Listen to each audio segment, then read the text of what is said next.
Борборлук телеканалда маданият тармагынын күнгөй тескейин чагылдырган күндөн темасы назарыңыздарда. Студияда Нуржан Султанбекова, саламатсыздарбы? Бүгүнкү эфирибиз кыргыз тарыхы, жазма архивдик документтер, ошол эле биздин түп нускабыз болгон тарыхыбыздын баалуулугу тууралуу кеп болмокчу. Бүгүнкү эфирибиздин коногу тарыхчы, публицист Каяз Молдокасымов. Агай, саламатсызбы? Саламатсыздар. Агай, сиз бир канча жылдардан бери өзүңүздүн Facebook баракчаңызга дагы бөлүшүп келесиз. Ошо кыргыз тарыхын изилдөөдө кандайдыр бир кыйынчылыктар жаралып жатат деп. Учурда ошо тарыхыбызды изилдеп жатканда кандай иштер аткарылып жатат? Кайсы багытта иштер жүрүп жатат?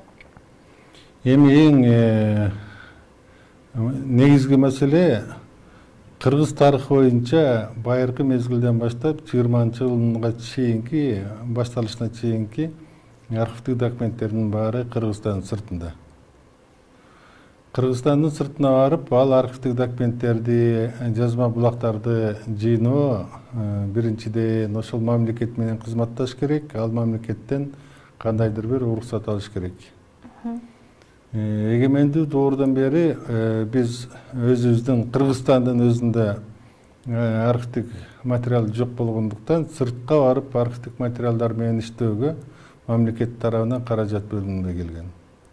Ошол каражаттын жоктугу, тиешелүү каражат бөлүнбөгөндүгү ошол сырттан архивдик документтерди, булактарды алып келүү бизге оорго туруп атат. Ошондой эле дагы бир тарыхты жазуунун дагы бир булагы бул археологиялык буюмдар. Кыргызстанда тарыхый ушунчалык баягы өз мезгилинде байыркы мезгилден баштап бүгүнкү күнгө чейин көптөгөн катмарлар жатат. Ошо эгемендүүлүк доордон бери археологиялык ушундай изилдөө жок. Ошого буюрса мына мамлекет азыр эң алгач археологиялык казууларды жүргүзүү боюнча мамлекет жакында бир чоң бир программаны кабыл алган атат. Бул мына биз аны 30 жылдан ашын күттүк. Ошол программа буюрса кабыл алынып калса, ошол программаны кабыл алууга президенттин жарлыгы чыкса, бул иш кичине алдыга кетет. Ал эми архивдер боюнча мына мен азыр эле ушул Кыргыз Республикасынын президенти Садыр Нуркожоевич менен жолугуп, сүйлөшүп, азыр эле ошол жактан чыктым. Ошон үчүн мына костюм, галстукту унутпаймбы? Анан ошол жаңы эле чыгып келдим. Буюрса каражат маселесин акырындап чечебиз деди архивдик материалда. Өзгөчө негизги мындай орчундуу маселе бүгүнкү күндө Кытайдагы эң байыркы өтө баалуу, байыркы тарыхыбызды чагылдырган тарыхый булак архивдик документтер табылган, иргелген кыргыздарга тиешелүүсү. Башагы бир 5000ден көп архивдик булактар бар. Балким 10.000 болот азыр, так эсеби белгисиз. Бирок ошолордун баардыгын кыргыз тилинде болгондагы эски Кытай тилинен жаңы Кытай тилине, жаңы Кытай тилинен кыргыз тилине которуш бир топ машакаттуу иш. Мына ошол ишке, котормо ишине биздин мамлекет каражат табыш керек. Эми аны азыр каражатты таап берем, буюрса чечебиз деди. Эгер ал чечилип калса, анда биздин ишибиз мындай шыдыр жүрөт. Буга чейин 3 жыл ушундай бир кыйынчылыктар болгон. Керек болсо биз мына 2 жылдан ашуун маянасы жок иштеп келдик. Кыргызстандагы эң чыдамдуу маянаны албай 2 жыл иштеди деген Кыргызстандын тарыхында чанда болгон соңку мезгилдерде эгемендүүлүк деп коелу, балким ага чейин деле. Мына ошону биз рекорд койдук. Гиннестин китебине кирсек да болот. Мына ошол маселелер буюрса эми акырындап чечилет деген үмүттөбүз. Андан сырткары Кытайдагы архивдик булактардан сырткары Россиянын, Өзбекстандын, Алматанын архивдик документтерин дагы, Кыргызстанга тиешелүү архивдик документтер дагы мындай параллелдүү изилдөө ишти жүргүзө беребиз. Ага да каражат керек, албетте. Эми бардыгын эле мамлекет көтөрө бербейт. Буга чейин Ташкенттеги архивдик изилдөө ишибизди Кыргызстандын бир мыкты мекенчил жараны ошол колдоп берген. Ошонун колдоосу менен бир топ иштерибизди бүтүрүп алганбыз. Эми буюрса алда дагы тарыхка көңүл бурган мыкты ушу инсандар чыгып атат. Бир жолку, эки жолку архивдик иликтөөңөрдү биз көтөрүп беребиз, биз мында чыгабыз деп. Жалпы эл чыгып атат, элден айланса болот. Ушул тарых дегенде бүт бардыгына мына биз көтөрүп беребиз, эсеп ачкыла деп атат. Балким эсеп ачсак ал жактан да бир топ акча түшүп калат. Ошентип эми бул тарыхты изилдөө бир эле тарыхчылардын эмес, бул мамлекеттик иш, жалпы элдик иш да. Мына ошого мына канча жылдан бери башты сайып коюп деп коет кыргыздар. Башты сайып коюп, мына ошо менен алектенип атабыз да. Ошондо бул убакытка чейин сиздер тарыхты изилдеш үчүн болгону акча каражаты бир чоң маселе болуп келген. Албетте, ошо акча маселеси чоң, ушул бизде эң оор маселе ошол болуп келген. Эми ал деле бардык эле учурда эмес. Мисалы үчүн Аскар Акаев өзүнүн бир мааракелик иш-чараларды өткөргөн мезгилде дирекцияларды түзүп, анан ошондо бир аз мындай көңүл бурган учурлар болгон. Ал өзүнүн жанагы бир саясий амбициясы, саясий кызыкчылыгы дайыма биринчи планда турчу. Андан кийинки президенттерден мына Атамбаев атайын тарых комиссиясын түзүп, мына ошого каражаттарды бөлүп келип, чоң эл аралык илимий симпозиумдорду өткөрүп, бир чоң бир иштер башталган. Ал эми кийинки келген президент Сооронбай Жээнбековдун учурунда Кытай менен жакшы иштер башталып, жакшы кыргыздар деп жазылган тарыхый булакка 3000 жыл болду деген чоң бир жаңылыкты президентке чейин кытайлык окумуштуулар айтышты. Ошондой баягы бир тиын акчасы жок, ошондой бир чоң бир иштер жүрдү. Ал көп жолу убада берди. Каражат бөлөм, күчөтөм, ушинтем, бүт бардыгын чечип берем деди. Ал өзүнүн 3 жылдык убактысында каражатты чечип бере алган жок. Бул деген баягы чечкинсиздик, тарыхка жасалган чабал мамиле. Мына эми өткөн кеткен президенттерге жөнүндө мындай жакшы жаман сөздү айтпаш керек болчу, бирок алагышты атынан айтыш керек. Тарыхка таптакыр көңүл бура алган жок. Каражат бөлүп бере алган жок. Мына мен ачык эле айтам, экөөбүз мамилебиз да жакшы болчу. Мындан кийин да айтам. Аны угуш керек. Президент болуп турганда чечпеген маселени эми азыр угуш керек дагы, аны эл билиш керек. Бул нерсени ошо бийлик кабардар болуп чече албаса, бул эмнеден кабар берет? Буттоосуу же кызыкчылыктын жоктугунанбы, эмнеден деп ойлойсуз? Өзүңүздүн көз карашыңызда. Эми бул ар бир президенттин өзүнүн деңгээли болот. Ар бир президенттин өзүнүн жанакы ишке жасалган мамилеси болот. Эгерде мына кошуна мамлекеттерде тарыхка алар ушунчалык көңүл буруп, бир болбогон эмес, алар деген чоң суммадагы бери дегенде 20-30 миллион доллар ушул тарыхты изилдөөгө, аны жарыялап элге жеткирүүгө эле жумшалып атат. Ал эми Кыргызстанда ошо 20-30 миллион сом бөлүнүш кыйын болуп атат. Демек, ар бир президент тарыхты жакшы көрөт, экинчиси тарыхты көп түшүнө бербейт, деңгээли эмне жараша болот.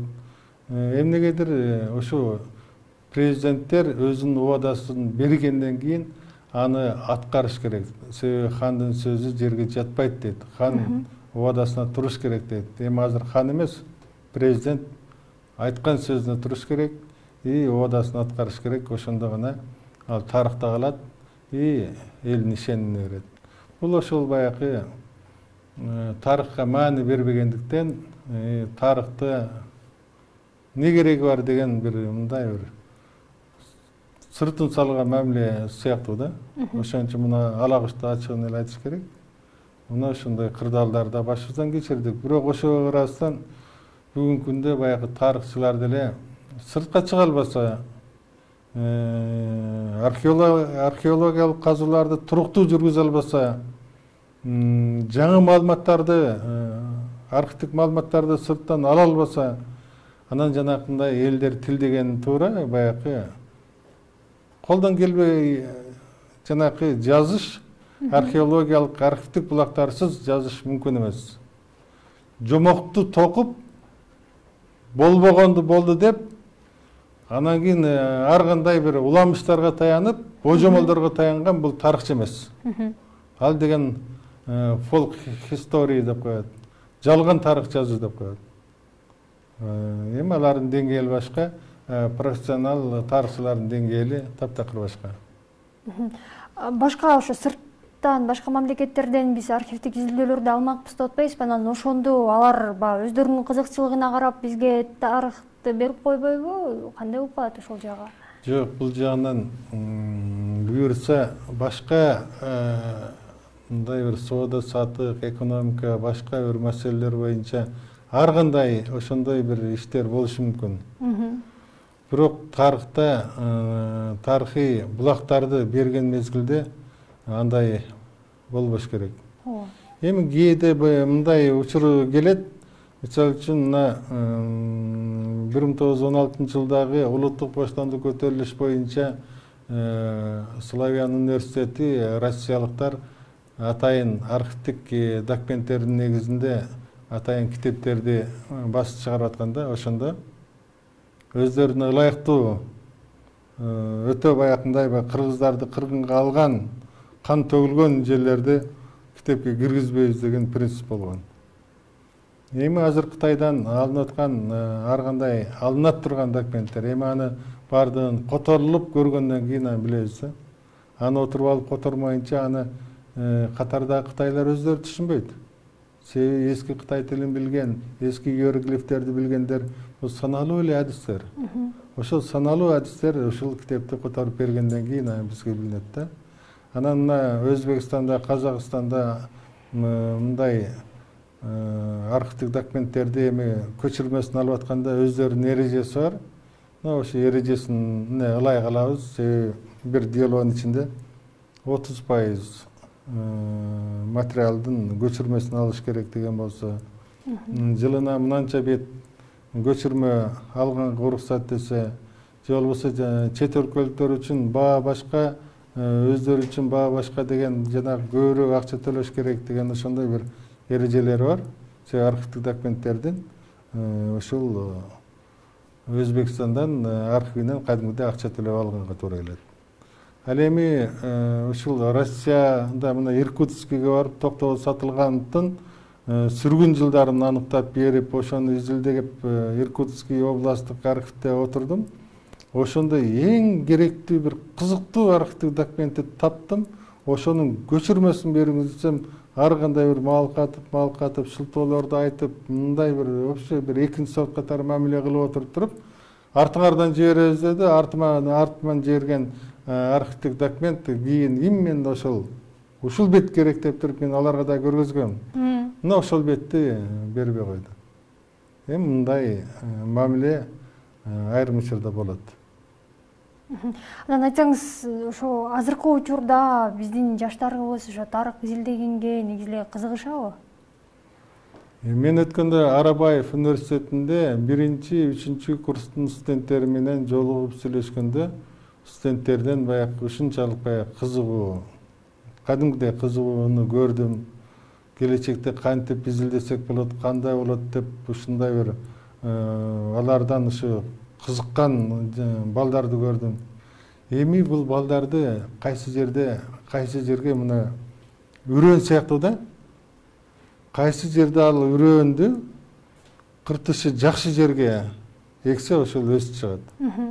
Ал балдарды жакшынакай тарбиялап, тарыхты изилдөө багытына тарбиялап, ошондой баягы өстүрүп жеткириш ошол университеттин кыртышына.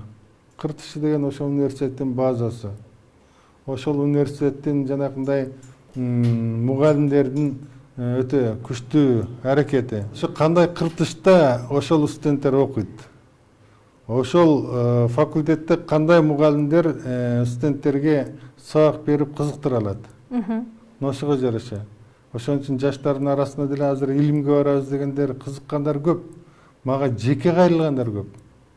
Анан ошолордун баардыгын мындай жакшынакай азыр мисалы үчүн Алматыда, Ташкентте кайсыл темада изилдеп, кандай илимий теманы кандидаттык диссертация, монография кылып жазганга болот турган бүт баардык мына архивтик документтердин негизинде тема берсе болот да.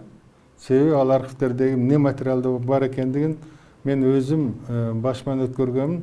Аспирантурада окуп жүргөндө архивде эмне материалдар бар, аны кантип табат, аны кантип пайдаланат, кандай баалуулугу кандай. Мен ошолорду көп түшүнчү эмесмин. Азыркы жаштарга биз ошолордун баардыгын өзүбүз башыбыздан өткөргөн кыйынчылыктарды азыркы жаш балдар, изилдөөчүлөр кыйналбасын деп туруп, мына ошолор үчүн кам көрүп атабыз. Экинчиден, биздин тарыхыбызды терең изилдегенге кайсы жерде кандай архивдик документтер бар, баардыгын биз өзүбүз алсак, ошонун баягы колубузда турса, ошого жараша кийин анын көчүрмөсүн алганга да мүмкүнчүлүк бар да. Ошондо биздин ошо кыргыз тарыхынын толук изилденип бүтө элекпи же башка мамлекеттерде деле мындай көйгөйлөр болобу? Бул кыргыздарда мындай артыкчылыгы мындай да. Башка айрым өлкөлөрдө байыркы тарыхын тактап, изилдеп, жазууга документтер жок. Ал эми кыргыздарда тескерисинче кыргыздын эң байыркы Борбордук Азиядагы эң байыркы эл кыргыз экендиги архивдик документтерде кашкайып турат. Кыргыздар менен ошол убакта бирге жашаган элдер бүгүнкү күндө тарых бетинде жок. Жалгыз кыргыз сакталып калды. Мурда биз кыргыздардын алгачкы тарых беттерине жазылып калганын 2200 жыл деп келгенбиз. Азыр биз мына Кытайлар менен биргелешип изилдеп атканда Кытайдын белгилүү окумуштуусу профессор Ю Тайшан жаңы бир маалыматты таап кыргыздарга 3000 жыл экендигин өзүнүн илимий макаласында далилдеп бизге берди. Бирок ал кыргыз тилинде толук которулуп жыйнак чыга элек. Жыйнак чыккандан кийин биз керек болсо 3000 жылдык кыргыз деген аталыш ошол Кытайдын жазма булактарында эң алгачкы жолу кездешкенин 3000 жылдык деп туруп биз чоң бир иш-чара өткөрсөк болот. Себеби сыймыктана турган нерсе. Анан башка өлкөлөрдө кыргыздын тарыхы өтө бай, маалыматтар өтө көп, бирок башка өлкөлөрдөгүдөй ошол тарыхты изилдөөгө каражат бөлүнбөйт. Ушунчалык бай археологиялык буюмдар дагы көп, эстеликтер дагы көп. Бирок ошо археологиялык эстеликтерди убагында казбагандыгыбыз үчүн бизде бүгүнкү күндө каракчы археологдор пайда болду. Каракчы, тоноочу. Алар эрте жазда келет да, чөптөр өсө электе, кайсыл жерде тарыхый баягы эски кургандар барбы, башка курулуш шаар калдыктары барбы, ошолорго келип жанакы өтө сезгич аппараттары менен жердин үстүнөн ошол жерди изилдейт, чип деп үн чыкса, ошол жерде барып туруп казат дагы, бизге өтө тарыхка бай материалдарды ошол жерден уурдайт, каракчы да ошон үчүн айтам. Аны алат дагы, аны ал шарт жашыруун чет өлкөгө алып барат дагы, аны аукцион кылып сатып ийет. Бир жылы ошондой болбоду. Бир жылы мына чет өлкөдө кайсы бир аукциондо Кыргызстандан уурдалып кеткен буюм ал жакта өтө чоң бир баада сатылды. Биз билгендер, билбегендер көп да. Себеби бизге катталбаса, биз аны билбейбиз. Эгерде бизде ошо катталып, андан кийин ал Кыргызстандан уурдалып кетсе, анан сатылса, ал Кыргызстандын баягы буюму дейбиз. Азыр эми мына тарых музейинде ушунчалык жанакындай бир жанакындай таза эмес жетекчилердин иштеген учурунда буга чейинки өтө көп ушундай бир баалуу буюмдарыбыз жоголуп атат. Бери дегенде эле азыр бир 800ге жакын ушунчалык бир баалуу буюмдар жок. Кайка кеткени жок. Айрымдарына өрт болду, өрттө күйүп кетти деп шылтоо кылып ошого баягы баардыгын ошого мындай акты түзүп жокко чыгаргысы келип атат. Бирок ошол мезгилдеги жетекчилерди прокуратура текшере келсе, ошол жоголгон буюмдардын изи табылат. Алар жеңичинен аны уурдап туруп сыртка сатып ийген учур болгон. Мына ошондой бир тарыхка ушунчалык. Анан тарыхта баягы аябай шаар калдыктары, кургандар деп коет, эски бейиттер.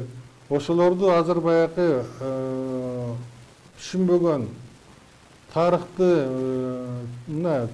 жакшы түшүнбөгөн ошол жердин жетекчилери, ошол жердин эли экскаватор менен, бульдозер менен эле түртүп, топурагын алып пайдаланып, сөөгүктөр шагырап жатып, буюмдар, чопой идиштер сынып жаткан жерди көп көрөбүз. Айдоо аянты кылып туруп, айырды айдоо кылып туруп, суу карып атат, ал жердин бүт бардык тарыхый буюмдар жок болуп кетип атат. Мына ошондой баягы элдин тарыхка болгон кайдыгерлиги ушундай бир тарыхый буюмдардын жоголушуна алып келип атат. Ушундай маселелер өтө көп. Ошону биз улам-улам болгон бир коңгуроо кылып тагып коебуз. Бирок алардын баардыгын тарыхый баалуу археологиялык эстеликтерди сакташ ар бир кыргыздын милдети. Жергиликтүү бийлик өкүлдөрүнүн милдети. Сактап калышыбыз керек. Жогоруда айтып койгонбуз, кургандардычы, ошо биздин мисалы айрымдары билет, айрымдары билбейт, ошо дөбө эле бузуп алышпайбы? Ошол жерге ошо тарыхчылар тарабынан ошо тосуп койсо болот беле, ушул жерге тийгенге болбойт деп. Эми аны тарыхчылар тосо албайт. Ошо ошол жердеги сунуш кирип, мисалы үчүн бир окуя болду да. Баткендин эле Баткен шаарынан 15 километрден ары жерде өзүнчө бир мындай таштуу мындай тоо сыяктуу жер бар экен, таштап. Ошол жерде таш беттеринде жана петроглифтер бар экен. Кайсы жерде петроглифтер болсо, ал жерде жанакы кыргыздын изи бар. Анан ошол петроглифтерди ошол жердеги бир Кытайдын бир компаниясы таштарды бузуп петроглифтер менен жок кылып аткан экен. Мына ошол жерге биз тарыхчылар барып калып, аны коңгуроо кылып кагып, анан мурдагы президент акча бөлдүртүп ошол жерди королотту. Анан мына Мурдашта, Алайдын тоолорунда жанакы көмүр казгандар жол салып атканда ошондой баягындай таш бетиндеги сүрөттөрдү, петроглифтерди талкалап ошол жерден жана жол салганын бир экинчи курстун студенти эле, Манас университетинин экинчи курстун студенти эле көтөрүп чыкты. Аны дагы улам-улам коңгуроо кагып, ошолордун баардыгын кийин көзөмөлгө алынды. Ошондой нерсе өтө көп. Кээде таң каласың, мына Тогуз-Тароодо Саймалы таш бар. Саймалы таш бул ошол жерде бир 90 миңге жакын таш бетинде сүрөттөр бар. Ал эми Францияда bir 3000-5000'e жетпеген bir үңкүрдүн аска бетиндеги петроглифтер үчүн Гиннес китебине кирген. Биздин ошол Саймалы таш Гиннес китебине эчак кирмек. Ошону киргизип, анан ал жерде баягы азыр корук болуп калды. Ошону жакшылап сактап алса, барып ошол жердеги таш бетиндеги сүрөттөргө азыркы жанакы жапай адамдар барып алып, бүгүнкү күндүн жапай адамдарын деп атам, себеби алар барып ошо сүрөттү булгап, ошо сүрөттүн үстүнө ташты чегип өзүнүн аттарын жазып атат. Эми мурдакы адамдарга караганда азыркы адамдар жапай болуп атпайбы? Бүтүн нерсени билиндирип атат. Ошон үчүн тарыхка аяр мамиле жасаштын ар кандай бир формаларын, ыкмаларын элге жеткирип, керек болсо жана кургандар деп атпайсыңбы? Кайсы жерде кургандар бар, мүрзөлөр, бейиттин орду бар. Ошону ар бир эл биле тургандай кылып туруп сабатын мындай жоюш керек да, сабатсыздыгын. Мен Кочкорго көбүрөөк барам. Кочкордо бир жол барсам, кадимкиде ошол жерде экскаватор менен эски жанакындай бейиттерди экскаватор менен топурагын алып атат. Барып айттым, карабайсыңарбы, мына бейит, таштар, бул жакта мына сөөгүктөр, идиштер чыгып атат. Ушуну кантип бузуп атасыңар? Токтоткула деп, жолдон өтүп барай деп токтоп айткан учур дагы болду да. Ошон үчүн бул бардык жерде, Кыргызстандын бир эле Кочкорунда эмес, бардык жеринде кездешчү. Ал мына Ысык көлдө, ал Ошто, жана айттым Баткенде, Жалал Абадта, Таласта, бардык жерде бар. Мына ошону биз токтотушубуз керек. Агай, акыркы суроо, ошо биздин архивтерди чогултуу үчүн эгер мамлекет жакын арада акча бөлүп берсек, дагы канча убакыт сарпталат? Бир мен айтып атам, же 3 жылдык, же 5 жылдык бир программа түзүш керек. Себеби мына 3 жылдын ичинде же 5 жылдын ичинде Кытайлар менен Кытайда тарых изилдөө институту менен сүйлөшүп, ал жерге бир аспирант кабыл алынды. Аны дагы биздин кесиптештерибиз бекер окутуп берип атат, контракт болчу. Дагы 3 адисти даярдап беребиз деп бизге кайрылды. Стипендиясын кошо деп. Эгерде жанакындай программа болсо, биз мына келишим түзгөндө ошо 5 жылдык деп түзгөнбүз. Ошол 5 жылдын ичинде адис дагы даярдатып, архивдик документтерди да котортуп, мына ошентип алсак болот. Ал эми Алмата менен Ташкенттеги Өзбекстандын, Казакстандын борбордук мамлекеттик архивдери аны дагы мына 1 жылдын ичинде эле кандай документтерди тактап, толуктап бүтүрсөк болот. Ага ошо жанакындай каражат керек. Бирок анын баардыгын көчүрмөсүн алыш кымбатыраак да болот. Аны кийин мамлекеттер аралык атайын келишим түзүлүп, аны ошо келишимдин негизинде ошол архивдик документтердин түп нускасын бербесе дагы көчүрмөсүн берүү жагын ошондой мамлекет аралык макулдашуу менен чечсе болот. Чоң рахмат агай, биздин бүгүнкү эфирибизге келип, убактыңызды бөлүп, маек куруп бергениңизге, алда иштериңизге ийгиликтерди каалайбыз.